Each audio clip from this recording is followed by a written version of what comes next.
So tonight we're going to prep crock-pot chicken taco chili for tomorrow. It's going to take about, I'd say about 20 to 30 minutes to prep everything. It can sit in the fridge overnight. Plug in your crock-pot on low in the morning and it can go for 8 to 9 hours and it'll be ready for dinner when you get home. Points are 5 points per 1 1/4 cup serving. So that's pretty great.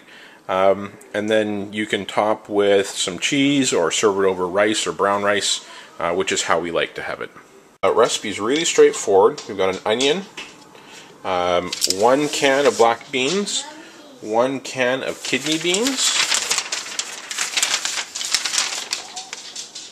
8 ounces of tomato sauce, and I'm just using some leftover tomato sauce, 10 ounces worth of frozen corn, 2 cans of diced tomatoes. It says with chilies, I'm just going to add some chipotle and adobo.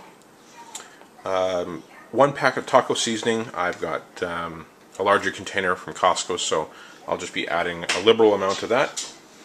Cumin, chili powder. I've got hot chili powder. It's going to go for a while, so you can use hot chili powder. It's still not going to be that hot. 24 ounces worth of skinless chicken breasts, which is between 3 and 4 of them, depending on your size. These are bone-in, and so I'll talk about why I'm using these and how it's going to work a little bit later.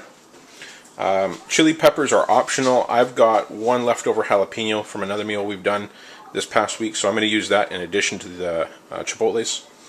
And a bunch of chopped cilantro, which I'm going to use more than it calls for. It calls for a 1/4 cup.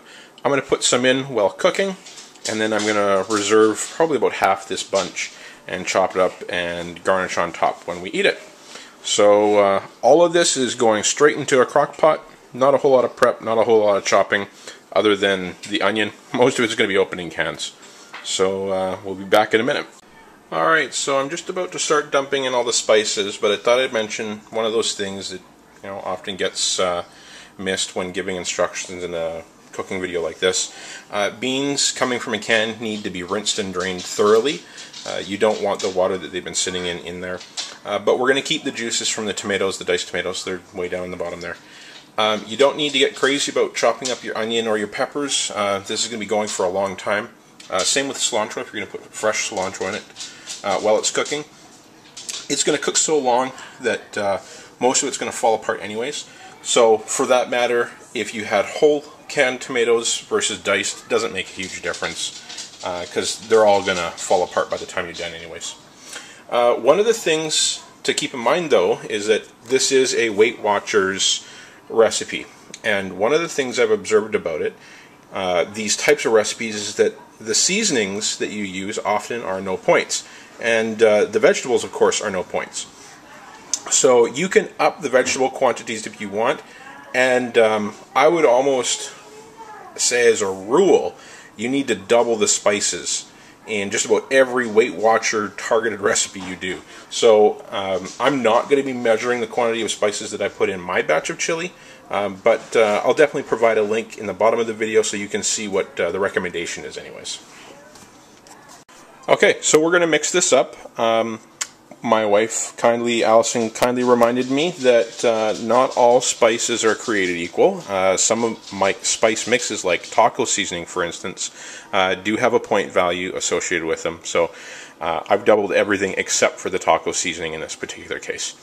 So we're going to mix everything up. I've added some salt to this now, but because this is going to cook for such a long time, and it's going to be reducing, you're going to want to hold off on salting it until the very end, or at least use less salt than you think it's going to need, because by the time it's done it may need more, but you can never take it away. So just keep that in mind. And then the chicken, I'm just going to pop on top of the chili here while it sits in the fridge overnight, and it's going to kind of steam up at the top.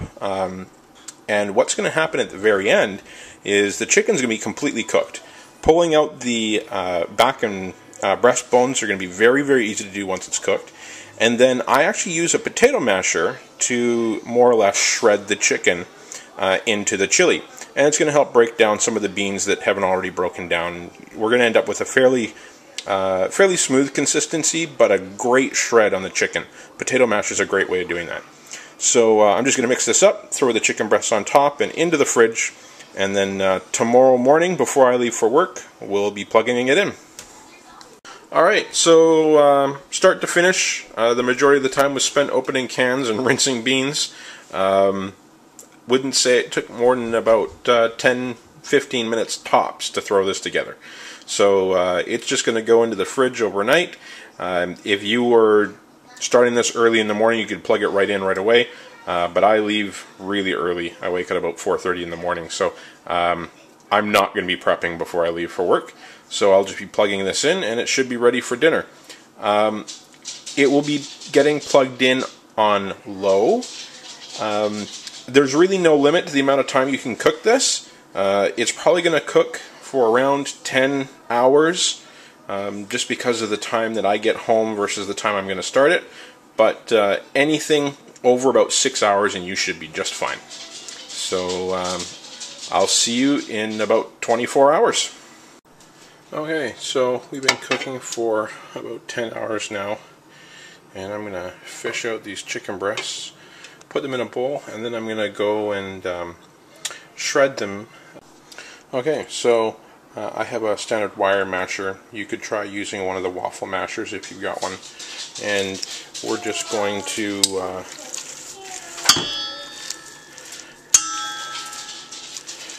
go at the chicken breasts a little bit. And they will come out with a slightly finer texture shred than if you were to use forks, but end result is the same once it's in the chili. Alright, so that's our chicken shredded, and I've mashed the chili a little bit as well to break up some of the beans, and one of the 2 tins of tomatoes I used were whole canned tomatoes, so broke them up a little bit. So I'm going to add the chicken back in there, and I'll add my fresh cilantro, and we're ready to go.